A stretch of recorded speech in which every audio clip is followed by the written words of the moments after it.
कोहरे से भरे पहाड़ों के बीच हिमाचल के एक छोटे से गांव में एक पुरानी हवेली खड़ी थी। स्थानीय लोग इसे छाया हवेली कहते थे क्योंकि वहां सूरज की रोशनी भी फीकी पड़ जाती थी। कहते थे कि इस हवेली में कोई अनदेखी ताकत रहती है जो रात के सन्नाटे में फुसफुसाती है।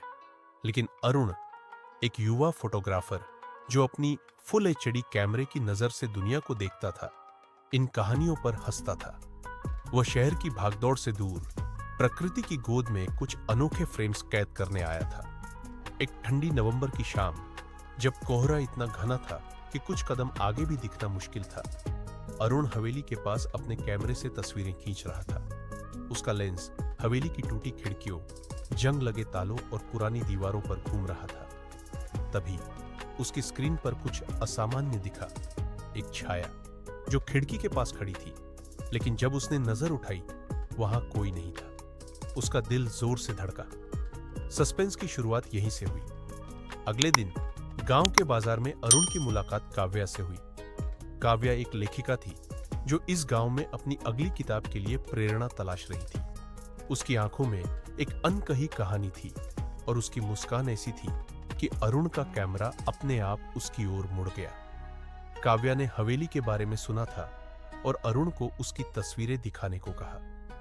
जैसे ही अरुण ने अपनी तस्वीरें दिखाई, काव्या की नजर उस छाया वाली तस्वीर पर ठहर गई। उसने धीरे से कहा, ये तो वैसी ही छाया है जो मैंने अपनी कहानी में लिखी थी। अरुण को यह संयोग रोमांचक लगा। दोनों ने फैसला किया कि वे हवेली का रहस्य सुलझाएंगे।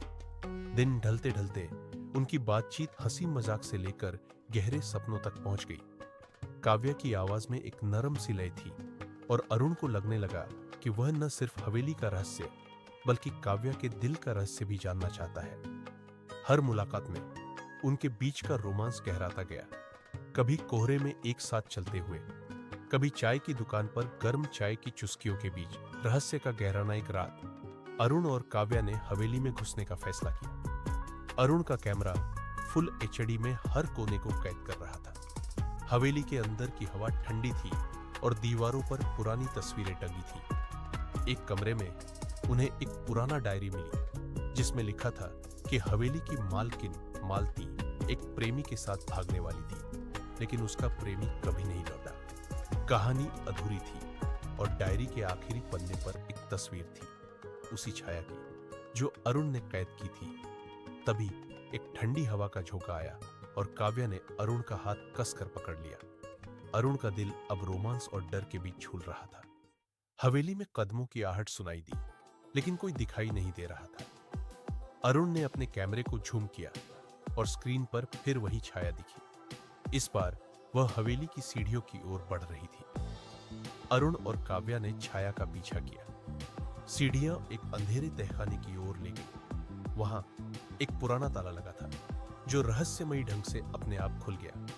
तहखाने में उन्हें एक पुराना चित्र मिला जिसमें मालती और उसका प्रेमी एक साथ थे। चित्र के पीछे लिखा था, हमारा प्यार अमर है। काव्या की आंखें नम हो गई और उसने अरुण को बताया कि उसकी लिखी कहानी में भी ऐसा ही एक प्रेमी जोड़ा था जो समय के साथ बिछड़ गया। अचानक तहखाने का दरवाजा बंद हो गया। अंधेरे में काव्या ने अरुण को कसकर गले लगाया और उस पल में डर के बीच उनका प्यार और गहरा हो गया। लेकिन तभी छाया फिर प्रकट हुई। इस बार वह मालती की तरह दिख रही थी और उसकी आंखों में एक अनकही मिन्नत थी। उसने एक पुराने लॉकेट की ओर इशारा किया जो तहखाने के कोने में पड़ा था। अरुण ने लॉकेट खोला और उसमें मालती और उसके प्रेमी की तस्वीर थी। जैसे ही लॉकेट खुला, हवेली में एक अजीब सी शांति छा गई और छाया गायब हो गई। अगले दिन अरुण और काव्या ने गांव के बुजुर्गों से बात की। पता चला कि मालती का प्रेमी युद्ध में मारा गया था और मालती ने उसकी याद में लॉकेट बनवाया। उसकी आत्मा शायद उसी लॉकेट को खोज रही थी जो हवेली में कहीं खो गया था। अरुण और काव्या ने लॉकेट को हवेली के पास एक पेड़ के नीचे दफनाया जहां मालती और उसका प्रेमी मिला करते थे। इस साहसिक यात्रा ने अरुण और काव्या को और करीब ला दिया। हवेली के रहस्य ने उनके बीच का प्यार और विश्वास मजबूत कर दिया। अरुण ने अपनी फुल एचडी तस्वीरों में न सिर्फ हवेली की कहानी कैद की, बल्कि काव्या की मुस्कान को भी, जो अब उसकी जिंदगी का सबसे खूबसूरत फ्रेम बन चुकी थी। क्या मालती की आत्मा को सचमुच शांति मिली थी, या हवेली में अभी और रहस्य छिपे थे?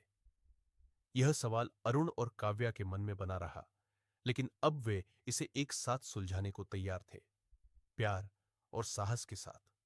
यदि दोस्तों आपको वीडियो अच्छी लगी हो तो वीडियो को लाइक करें, शेयर करें और चैनल को सब्सक्राइब करें और बेल आइकन जरूर दबा दें ताकि अगली वीडियो का नोटिफिकेशन सबसे पहले आप तक पहुंच सके। तो दोस्तों आज की वीडियो समाप्त करते हैं, मिलते हैं नेक्स्ट ब्लॉक में। तब तक के लिए जय हिंद, बाय बाय,